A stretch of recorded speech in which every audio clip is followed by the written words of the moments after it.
Mon premier souvenir littéraire, c'est les histoires que mes parents me racontaient. Parce que les deux avaient quelque chose de très diseur d'histoire. Fait que mon père, lui, avait des hits. La fois où il s'était perdu en forêt, en raquette, il y avait eu une tempête de neige, il revenait pas pour souper. Finalement, il était tombé tellement de neige, il avait fallu qu'il fasse, pour retrouver ses traces, un tunnel par lequel il suivait ses traces en dessous. Puis, fait qu'il y avait des histoires un peu de même qu'il racontait. Puis sinon, ben ma mère, elle, nous autres, on avait une collection de livres de Walt Disney. Puis le soir, avant d'aller se coucher, on avait droit, moi et mon frère, de ramener chacun un livre en haut. Puis ma mère nous lisait ce livre-là. Fait que c'est le début du racontage d'histoire qu'il y a dans ma vie. Le livre qui m'a le plus marqué, ce serait La petite poule rouge. Je le sais encore par cœur. C'est un livre jeunesse. La petite poule qui va semer son blé, puis personne ne vient l'aider. Elle va arroser son blé, personne ne vient l'aider. Elle va sarcler, elle va cueillir, elle va faire moudre le blé, puis elle fait un gâteau. Personne ne vient jamais l'aider. Puis quand elle arrive au gâteau, tout le monde veut venir l'aider à le manger, puis elle dit non, je vais le manger tout seul.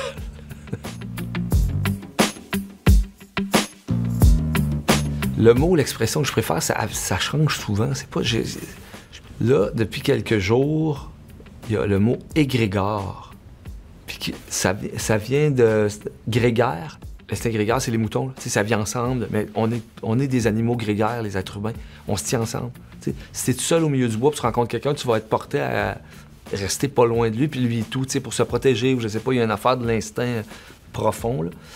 Puis égrégore, ben, ça vient de cette affaire-là, mais l'égrégore, ça serait comme une idée ou un mouvement, un truc qui appartient à une collectivité. T'sais, à partir du moment où une idée est partagée par tout le monde ou une conviction est partagée par tout le monde, on appellerait ça un égrégore. Puis je le connaissais pas, le mot.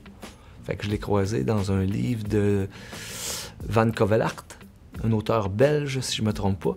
Puis là, ben, je suis allé chercher la définition du mot, puis j'aime bien ça. J'aime bien quand les mots ou les idées rapportent à une chose collective, une chose de groupe, une chose de rassemblement. Fait que là, égrégore, c'était pile dedans.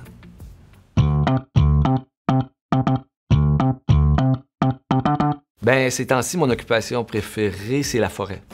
Parce que là, nouvellement, j'habite dans une forêt, au milieu d'une grande forêt, puis j'apprends la forêt. Tu sais, un arbre, ça marche pas vite. Fait que d'être là, puis d'être témoin de cette affaire-là, d'un arbre qui pousse, d'un champignon qui pousse, puis de le cueillir, puis de le manger. Chaque jour, je trouve quelque chose à aller faire dans le bois. J'aime beaucoup. Autant j'ai grandi puis vécu longtemps dans le village, tu sais, au milieu du monde. Là, je vis une affaire avec le silence, avec... c'est pas les animaux qui viennent vivre chez nous, c'est moi qui ai choisi d'aller vivre chez eux.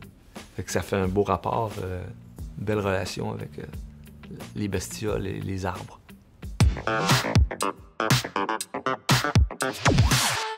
J'admire beaucoup les gens dont les gestes vont aller avec la parole, là, tu sais.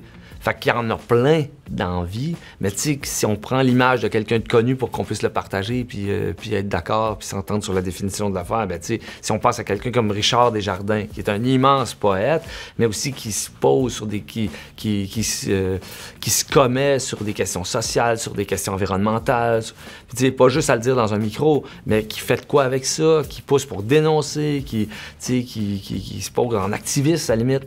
Mais ça, j'admire beaucoup ça, parce qu'il y en a beaucoup qui sont vus et qui disent rien. Puis, tu sais, avoir un micro, parce qu'ici, on le voit pas, il est juste en dehors du cadre, mais là, il y a un micro. Mais ça veut dire qu'avoir un micro, ça vient avec cette responsabilité-là qui est de prendre la parole. Fait que, tu sais, avoir un micro puis toujours rien dire, c'est longtemps. C'est René Richard Cyr, qui est un grand acteur puis un grand metteur en scène, qui m'avait dit ça un jour. Si tu as un micro dans les mains, ben essaye de dire de quoi de temps en temps. Puis, je trouve que des gars comme Richard, ça le fait, ça. Ça dit quelque chose, puis non seulement que ça le dit, mais ça le fait. J'admire ça. Si je pouvais voyager dans le temps, là, ce que je dirais à l'adolescent que j'étais, c'est « Inquiète-toi pas ». Si moi, je m'inquiétais. Comme c'est tough d'être adolescent à cet âge-là où on te dit qu'est-ce que tu veux faire dans la vie, par quel chemin tu vas passer. T'as 13, 14, 15, 16 ans, puis il faut que tu choisisses tout ça, tu sais.